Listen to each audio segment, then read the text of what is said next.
Hi, ಇನ್ನಷ್ಟು ಹೆಚ್ಚು ಈ ದೇವಸ್ಥಾನದ ಬಗ್ಗೆ ತಿಳ್ಕೊಳ್ಳೋದಕ್ಕೋಸ್ಕರ ಪಾರ್ಟ್ 2 ವಿಡಿಯೋನ ಕಂಪ್ಲೀಟಾಗಿ ನೋಡಿ.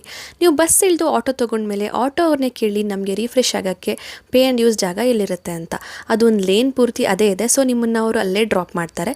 ನೀವು ಹೋಗಿ ಬೇಗ ಫ್ರೆಶನ್ ಅಪ್ ಆಗಿ ನಿಮ್ಮ ಗಿರಿ ಪ್ರದಕ್ಷಿಣೆಯನ್ನು ಶುರು ಮಾಡಿ. ನೀವು ಈಶಾನ್ಯ ಗೋಪುರದಿಂದ ನಿಮ್ಮ ಪ್ರದಕ್ಷಿಣೆನ ಶುರು ಮಾಡಬೇಕು. ಇಲ್ಲಿಂದ ನಿಮಗೆ ಡೈರೆಕ್ಷನ್ ಬೋರ್ಡ್ಸ್ ಕಾಣ್ತಾ ಹೋಗುತ್ತೆ. ಹಾಗೆ ಈ ರೋಡ್ ಮ್ಯಾಪ್ನ ನೀವು ತುಂಬ ಕಡೆ ನೋಡ್ತೀರಾ. ಈ ರೋಡ್ ಮ್ಯಾಪಲ್ಲಿ ಅಷ್ಟಲಿಂಗಗಳು ನಾವೇನು ವಿಸಿಟ್ ಮಾಡಬೇಕಾಗಿದೆ ಅದ್ರ ಬಗ್ಗೆ ಎಲ್ಲೆಲ್ಲಿದೆ, ಎಷ್ಟೆಷ್ಟು ಡಿಸ್ಟೆನ್ಸಲ್ಲಿದೆ ಅನ್ನೋ ಇನ್ಫಾರ್ಮೇಷನ್ನ ಕೊಟ್ಟಿದ್ದಾರೆ. ಹಾಗೆ ಕೆಲವೊಂದು ದೇವಸ್ಥಾನಗಳ ಬಗ್ಗೆನೂ ಕೊಟ್ಟಿದ್ದಾರೆ. ನೀವು ಆ ದೇವಸ್ಥಾನಗಳನ್ನೂ ಆನ್ ದ ವೇ ವಿಸಿಟ್ ಮಾಡ್ಬೋದು. ಈ ಅಷ್ಟಲಿಂಗಗಳ ದೇವಸ್ಥಾನನೂ ಮಿಸ್ ಮಾಡದೆ ವಿಸಿಟ್ ಮಾಡಿ ಕರ್ಪೂರ ಹಚ್ಚಿ ಹೋಗಿ ದರ್ಶನ ಮಾಡಿಕೊಂಡು ಆಚೆ ಬಂದರೆ ನಿಮಗೆ ಒಳ್ಳೆ ಫೀಲ್ ಆಗುತ್ತೆ. ಆಮೇಲೆ ಈ ಸ್ಟ್ರೆಚ್ನ ನೀವು ಮಿನಿಮಮ್ 4 hours ಅಥವಾ ಮ್ಯಾಕ್ಸಿಮಮ್ 6 hours ಕಂಪ್ಲೀಟ್ ಮಾಡ್ಬೋದು.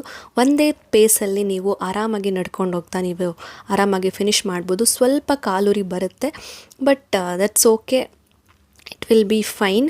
ಕೆಲವೊಬ್ಬರು ಸಾಕ್ಸ್ ಕೂಡ ಹಾಕ್ಕೊಂಡು ನಡೀತಾ ಇದ್ರು, ಉರಿ ಬರಬಾರ್ದು ಅಂತ. ನೀವು ಕಂಫರ್ಟಬಲ್ ಇದ್ದರೆ ಸಾಕ್ಸ್ನ ವೇರ್ ಮಾಡ್ಕೊಂಡು ಕೂಡ ನಡಿಬೋದು.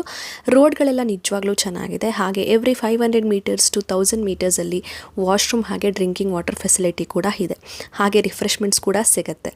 ಸೊ ನಾವು ವಿತಿನ್ 4 hours ಮುಗಿಸಿ ದರ್ಶನಕ್ಕೆ ಹೋದ್ವಿ. ನಾವು ಥರ್ಸ್ಡೇ ನೈಟ್ ಹೊರಟು ಫ್ರೈಡೇ ಬೆಳಗ್ಗೆ ರೀಚ್ ಆಗಿ ನಾವು ದರ್ಶನ ಮುಗಿಸ್ಕೊಂಡಿದ್ದು. ನಾವು 50 rupees ಟಿಕೆಟ್ ತೊಗೊಂಡು ನಾರ್ತ್ ಗೋಪುರದಿಂದ ಎಂಟರ್ ಆಗಿ ನಾವು ದರ್ಶನ ತೊಗೊಂಡಿದ್ದು.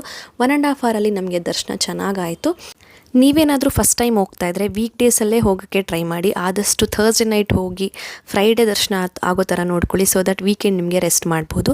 ಈ ಬರೋ ಕಾರ್ತಿಕ ಮಾಸ ಅಥವಾ ಹುಣ್ಣಿಮೆ ದಿನಗಳಲ್ಲಿ ಹೋದರೆ ತುಂಬ ರಶ್ ಇರುತ್ತೆ, ನೋಡ್ಕೊಂಡು ಹೋಗಿ. ನಿಮಗೆ ಅಲ್ಲೇ ಸಾಕಷ್ಟು ರೂಮ್ಗಳು ಅವೈಲೇಬಲ್ ಇರುತ್ತೆ. ಅಲ್ಲೇ ಹೋಗಿ ನಿಮ್ಮ ಟೈಮಿಂಗ್ ನೋಡಿಕೊಂಡು ರೂಮ್ನ ಬುಕ್ ಮಾಡ್ಕೊಳ್ಳಿ. ಪ್ರೀ ಬುಕ್ ಮಾಡಿದ್ರೆ ವೇಸ್ಟ್ ಆಗುತ್ತೆ. ಐ ಹೋಪ್ ಈ ವಿಡಿಯೋ ನಿಮಗೆ ಹೆಲ್ಪ್ ಆಗುತ್ತೆ ಅಂತ. ಟ್ರಾನ್ಸ್ಪೋರ್ಟೇಷನ್ ಹಾಗೆ ಎಕ್ಸ್ಪೆನ್ಸಸ್ ಬಗ್ಗೆ ಪಾರ್ಟ್ 1 ನೀವು ಹೋಗಿ ನೋಡಿದ್ರೆ ನಿಮಗೆ ಇನ್ನೂ ಕ್ಲಾರಿಟಿ ಬರುತ್ತೆ. Thank you for watching this video.